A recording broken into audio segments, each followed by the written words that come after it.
Hello everyone, I hope you all are doing well.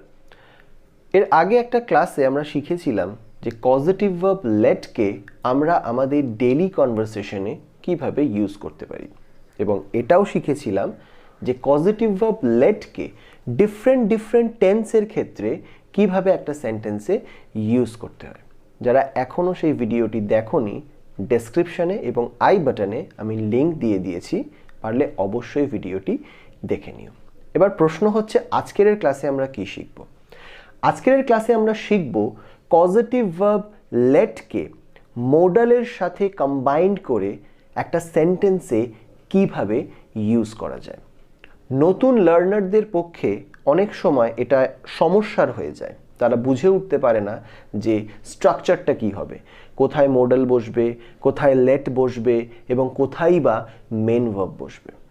আজকের ক্লাসে আমরা সেই সমস্ত কনফিউশন দূর করব এবং শিখে নেব যে মোডাল ভার্বের সাথে কম্বাইন করে লেটকে কিভাবে ইউজ করতে হয়।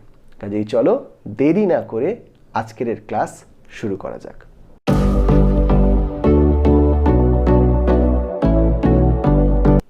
সবার আগে আমরা জেনে নেব মোডাল ভার্ব এবং লেটকে কম্বাইন করে ইউজ করার জেনারেল ফর্মুলাটা কি।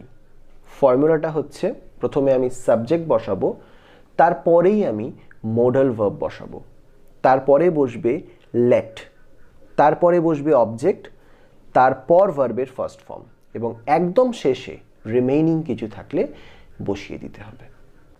এবার স্বাভাবিকভাবেই তোমাদের মনে প্রশ্ন জাগছে যে সাবজেক্টটা কি এবং অবজেক্টটা কি। তোমরা জেনে থাকবে যে আমরা কজেটিভ ভার্ব লেটকে ইউজ করি কাউকে কোনো কাজ করার অনুমতি দেওয়ার জন্য। মানে ধরো আমি যদি বলছি সে আমাকে এখানে খেলতে দেয়, তার মানে এখানে সে হচ্ছে সেই ব্যক্তি যে কাজটা করার অনুমতি দেয়, যে খেলার অনুমতি দেয়, এবং আমি হচ্ছি সেই ব্যক্তি যাকে খেলার জন্য অনুমতি দেওয়া হয়। তো সবসময় মনে রাখবে যে কাজটা করার অনুমতি দেয় সে হচ্ছে সাবজেক্ট এবং যাকে কাজটা করার অনুমতি দেওয়া হয় সে হচ্ছে অবজেক্ট। মানে এক্ষেত্রে সে হচ্ছে সাবজেক্ট এবং আমি যাকে অনুমতি দেওয়া হচ্ছে আমি হচ্ছি অবজেক্ট। আশা করছি তোমরা জেনারেল ফর্মুলাটা বুঝে গিয়েছো। এবারে চলো কিছু এক্সাম্পল দেখে নেওয়া যাক। প্রথমেই আমরা দেখব শুড এবং লেটকে একসাথে কিভাবে ইউজ করতে হয়। তার স্ট্রাকচারাল ফর্মুলাটা কি? ফর্মুলাটি হলো সাবজেক্ট, শুড, লেট, অবজেক্ট, ভার্বের ফার্স্ট ফর্ম এবং একদম শেষে রিমেইনিং কিছু থাকলে বসিয়ে দিতে হবে। এবার প্রশ্ন হচ্ছে আমরা শুডকে কখন ইউজ করি? যখন বাংলা বাক্যে উচিত কথাটি থাকে তখনই আমরা সাধারণত শুডকে ইউজ করে থাকি। অর্থাৎ যখন আমাদের কাউকে কোনো অ্যাডভাইস বা উপদেশ দেওয়ার থাকে তখনই আমরা শুডকে ইউজ করি। এবার প্রশ্ন হচ্ছে আমরা শুড এবং লেটকে একসাথে কখন ইউজ করব? যখন কাউকে কোনো কাজ করতে দেওয়া উচিত, এমন সিচুয়েশনেই আমরা শুড এবং লেটকে একসাথে ইউজ করে থাকি। চলো এবারে কিছু এক্সাম্পল দেখে নেওয়া যাক কনসেপ্টটাকে পুরোপুরি ক্লিয়ার করার জন্য। ফার্স্ট এক্সাম্পল, তোমার তাকে খবরের কাগজ পড়তে দেওয়া উচিত। You should let her read news paper. এখানে সাবজেক্ট হচ্ছে ইউ, কারণ তুমি অনুমতি দেবে, তাই প্রথমে ইউ বসানো হয়েছে, তারপরে শুড, তারপরে লেট, তারপরে হার, এটা হচ্ছে অবজেক্ট যাকে অনুমতি দেওয়া হবে, তারপর ভার্বের ফার্স্ট ফর্ম রিড এবং একদম শেষে বসেছে newspapers. You should let her read newspapers. Second example, তোমার তাকে ইংরাজি শিখতে দেওয়া উচিত। You should let him learn English. Third example, তোমাকে জিম জয়েন করতে দেওয়া উচিত। He should let you join a gym. Fourth example, রাহুলের তার স্ত্রীকে চাকরিটি করতে দেওয়া উচিত। Rahul should let his wife do the job. আশা করছি তোমরা বুঝে গিয়েছো শুড এবং লেটকে একসাথে কিভাবে সেন্টেন্সে ইউজ করতে হয়। পারলে এর উপর একটা সেন্টেন্স বানিয়ে তোমরা আমাকে কমেন্ট সেকশনে লিখে জানিও।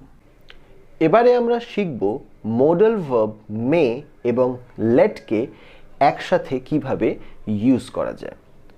এটাকে একসাথে ইউজ করার স্ট্রাকচারটা কি? স্ট্রাকচারটা হলো সাবজেক্ট মে, লেট, অবজেক্ট, ভার্বের ফার্স্ট ফর্ম এবং একদম শেষে রিমেইনিং কিছু থাকলে বসিয়ে দিতে হবে। এবার প্রশ্ন হচ্ছে আমরা মডাল ভার্ব মেকে কখন ইউজ করি? সাধারণত মডাল ভার্ব মেকে ইউজ করা হয় সম্ভাবনা বা পসিবিলিটি বোঝানোর জন্য। মানে কোনো কিছু ঘটতে পারে এমন সম্ভাবনা আছে, তখনই আমরা মডাল ভার্ব মেকে ইউজ করে থাকি। এবার প্রশ্ন হচ্ছে তাহলে আমরা কখন মে এবং লেট এই দুটোকে একসাথে ইউজ করব? যখন কেউ কাউকে কোনো কাজ করার অনুমতি দিতে পারে এমন একটা সম্ভাবনা আছে, তখনই আমরা মডাল ভার্ব মে এবং লেটকে একসাথে ইউজ করে থাকি। চলো এবারে কয়েকটা এক্সাম্পল দেখা যাক। ফার্স্ট এক্সাম্পল, আমার স্বামী আমাকে জামাটি কিনতে দিতে পারে। My husband may let me buy the dress. প্রথমে সাবজেক্ট মাই হাজব্যান্ড বসেছে, তারপরে মডাল ভার্ব মে বসেছে, তারপরে বসেছে লেট, তারপরে অবজেক্ট মি, তারপর ভার্বের ফার্স্ট ফর্ম বাই এবং একদম শেষে বসেছে the dress. My husband may let me buy the dress. Second example, সে তোমাকে আজ রাত্রে এখানে থাকতে দিতে পারে। She may let you stay here tonight. Third example, আমার মা আমাকে তোমার সাথে যেতে দিতে পারেন।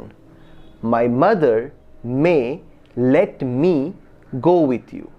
ফোর্থ এক্সাম্পল, সে তাদের এখানে খেলতে দিতে পারে। He may let them play here. এবার একটা অত্যন্ত গুরুত্বপূর্ণ কথা আমি তোমাদের সাথে শেয়ার করতে চাইব।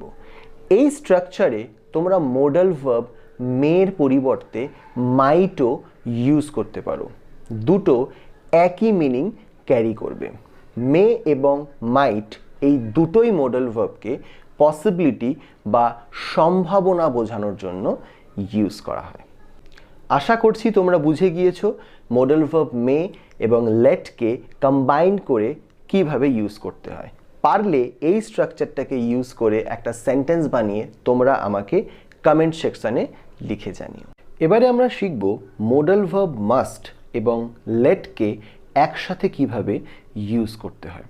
তার স্ট্রাকচারটা হলো সাবজেক্ট মাস্ট, লেট, অবজেক্ট, ভার্বের ফার্স্ট ফর্ম এবং একদম শেষে রিমেইনিং কিছু থাকলে বসিয়ে দিতে হবে।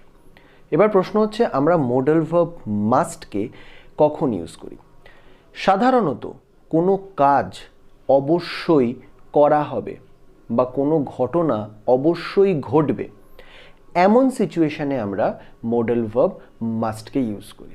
মানে অব্লিগেশন বা ডিউটি এমন বোঝানোর ক্ষেত্রে আমরা মডাল ভার্ব মাস্টকে ইউজ করে থাকি। এবার প্রশ্ন হচ্ছে আমরা মডাল ভার্ব মাস্ট এবং লেটকে একসাথে কখন ইউজ করব? যখন কেউ কাউকে কোনো কাজ করার অনুমতি অবশ্যই দেবে এমনটা বোঝানোর থাকে, তখন আমরা মডাল ভার্ব মাস্ট এবং লেটকে একসাথে ইউজ করে থাকি। চলো এবারে কয়েকটা এক্সাম্পল দেখে নেওয়া যাক। ফার্স্ট এক্সাম্পল, আমি তাকে অবশ্যই শপিং করতে যেতে দেব। I must let him go shopping. I হচ্ছে সাবজেক্ট, তারপর মডাল ভার্ব মাস্ট বসেছে, তারপরে বসেছে লেট, তারপর অবজেক্ট হিম তারপর ভার্বের ফার্স্ট ফর্ম গো এবং একদম শেষে বসেছে shopping. I must let him go shopping. Second example, সে তোমাকে অবশ্যই বাসন মাজতে দেবে। She must let you do the dishes. Do the dishes মানে হচ্ছে বাসন মাজা। থার্ড এক্সাম্পল, আমার বস অবশ্যই আমাকে প্রজেক্টটা লিড করতে দেবেন। My boss must let me lead the project. Fourth example, সে অবশ্যই তোমাকে বার্থডে পার্টিতে যেতে দেবে বা অ্যাটেন্ড করতে দেবে। He must let you attend the birthday party. আশা করছি তোমরা বুঝে গিয়েছো যে মডাল ভার্বের সাথে লেটকে কম্বাইন করে কিভাবে আমরা সেই সেন্টেন্সগুলোকে আমাদের ডেইলি কনভারসেশনে ইউজ করব। পারলে এই স্ট্রাকচারগুলোকে তোমরা বেশি বেশি করে প্র্যাকটিস করো, এর উপর প্রচুর সেন্টেন্স বানিও এবং চেষ্টা করো সেগুলোকে নিজেদের ডেইলি কনভারসেশনে ইউজ করার। ভিডিওটি যদি ভালো লেগে থাকে ভিডিওটিকে লাইক করে দিও এবং যারা এখনও চ্যানেলটিকে সাবস্ক্রাইব করোনি অবশ্যই চ্যানেলটিকে সাবস্ক্রাইব করে বেল আইকনটি প্রেস করে দিও। আজকের ক্লাস এখানেই শেষ করছি, দেখা হবে পরের ভিডিওতে। That's all today, tata.